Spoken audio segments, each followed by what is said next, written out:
قل هو اللہ احد اللہ الصمد لم یلد ولم یولد ولم یکن لہ کفوا احد. کہہ دو، اعلان کر دو اے محمد صلی اللہ علیہ وسلم، اللہ اکیلا ہے. احد، اللہ ایک نہیں، ایک تو واحد سے کا ترجمہ ہوگا، اللہ واحد. احد، اکیلا، تنہا، کوئی اس کا ساجی نہیں ہے. اللہ الصمد، صمد اس کو کہتے ہیں کہ جس کا کوئی سہارا لیا جائے، جس کے سہارے سے کوئی چیز قائم ہو. اللہ قائم بالذات ہے، اپنی ذات سے قائم ہے. پوری کائنات اس نے تھامی ہوئی ہے، وہ چلا رہا ہے. آسمانوں اور زمینوں کو اس نے تھاما ہوا، انزالتا، کہیں اپنی جگہ سے ہٹ نہ جائے.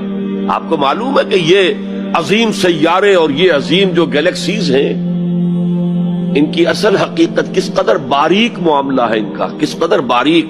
لو سانس بھی آہستہ کہ نازک ہے بہت کام، آفاق کی اس کارگہ شیشہ گری کا. ان کے درمیان جو فاصلے ہیں، ان کی باہمی کشش ہے. اس کو ایک کشش ادھر سے کھینچ رہی ہے، ایک کشش ادھر سے کھینچ رہی ہے، تو یہ اپنی جگہ پر قائم ہے. اگر ادھر کی کشش ذرا سی بڑھ جائے وہ کھینچ لے گی اور وہ ٹکرا جائیں گے اور کائنات درہم برہم ہو جائے گی. یہ تو توازن ہے. اسی کو کہا سورہ رحمان میں ووضع المیزان. لوگوں نے سمجھا میزان سے مراد یہ زمین کی جو میزان جس میں ہم تولتے نہیں. والسماء رفعها ووضع المیزان، یہ سما سے متعلق ہے. کاسمک بیلنس ہے جس کی وجہ پر یہ کائنات قائم. Cosmic balance. بہرحال اللہ ہی ہے جو قائم بالذات ہے اور باقی سب اس کے سہارے قائم ہیں.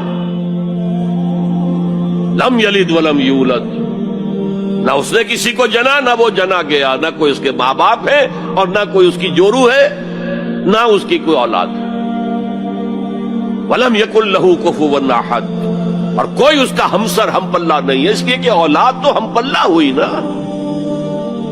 میں نے آپ کو بتا دیا ہے، برہمن کا بیٹا تو برہمن ہی ہوگا، راجپوت کا بیٹا راجپوت ہوگا، سید زادہ سیدی ہوگا نا.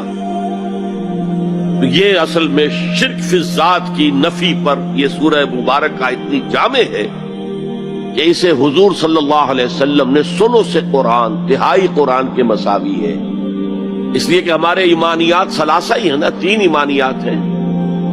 ایمان باللہ توحید کے ساتھ، ایمان بالمعاد آخرت، ایمان بالرسالت، اور توحید کے موضوع پر یہ جامع ترین صورت ہے. تو قرآن کا ایک تہائی ہو گئی.